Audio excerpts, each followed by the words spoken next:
The Impressionist movement of the late 19th century arose amid a period of transformative technological innovation and sweeping social change.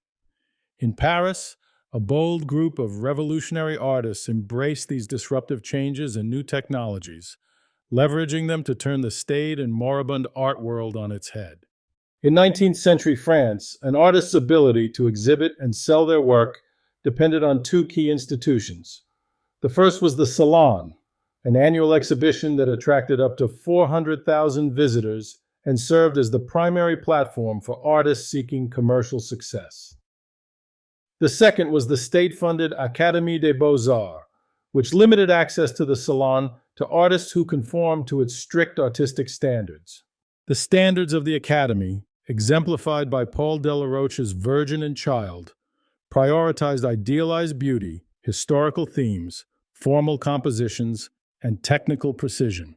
Art was expected to strive for moral and spiritual elevation and venerate tradition. In contrast, Mary Cassatt's Mother and Child focuses on everyday life, emotional immediacy, and an authentic expression of a human experience. It employs loose brushwork, softer palettes, and intimate, spontaneous compositions.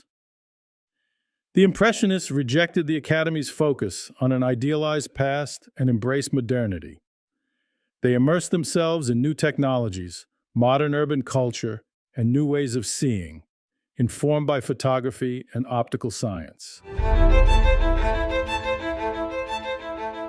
The development of synthetic pigments in the 19th century democratized access to quality pigments, providing the Impressionists with a palette of colors that had been previously unimaginable.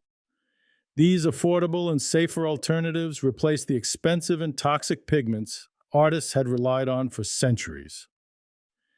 For the first time, a full spectrum of color was accessible to artists of modest means who did not have wealthy patrons supporting their work.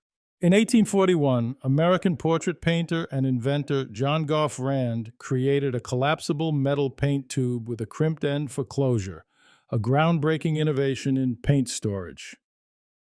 18 years later, Alexander Lefranc improved Rand's design by adding a screw-on cap, making paint tubes even more practical, particularly for outdoor painting. Before this invention, artists relied on pig bladders to store paint, which was messy, dried out quickly, and was impractical for use outside the studio.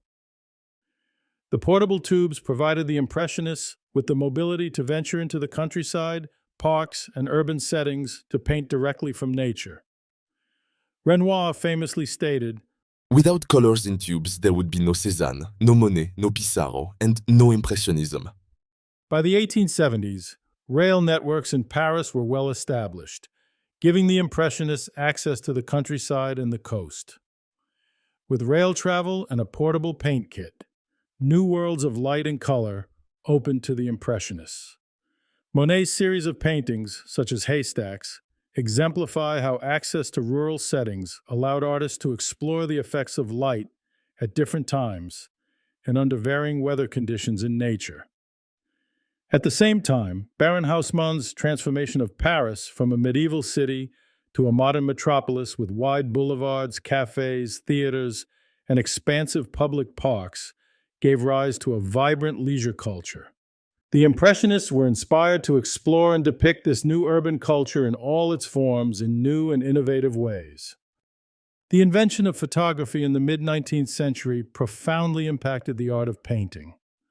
While the Academy was horrified by this new ability to quickly and cheaply capture reality, the Impressionists embraced it.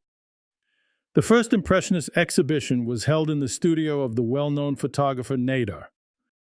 Rather than commissioning portraits from painters, customers increasingly flocked to photo studios like Nadar's, where portraits emphasize sharp detail, controlled lighting, and deliberate composition, capturing subjects with timeless clarity and precision.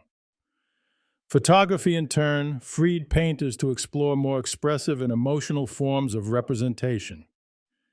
In the two Impressionist portraits, the composition feels natural rather than staged, with loose brushstrokes that prioritize light and color over precise detail.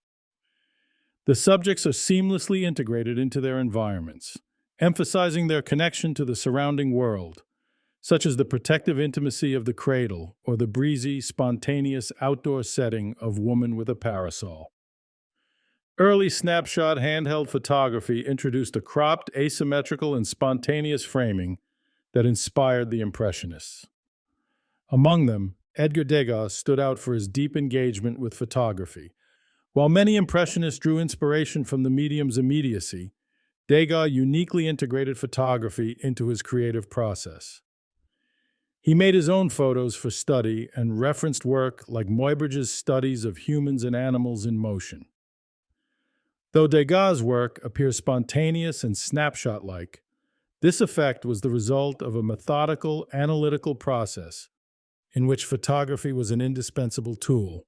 The Impressionists were also influenced by contemporary advances in optics and the scientific study of light and color. Michel-Eugène Chevreul developed his theory of simultaneous contrast in the early 19th century, publishing his groundbreaking work on the law of simultaneous contrast of colors in 1839. Claude Monet expressed ideas that align with Chevreul's principles of simultaneous contrast. Monet said, "Color owes its brightness to its opposition to other colors, and the secret of harmony lies in the contrast." The Impressionists' embrace of disruptive technological and social change set a precedent for future art movements. Their radical approach, rejecting academic traditions, depicting contemporary scenes of leisure and labor, leveraging new technologies, and exhibiting independently, laid the foundation for modern art. Thanks for watching. Please hit the like and subscribe buttons if you would like to see more content like this.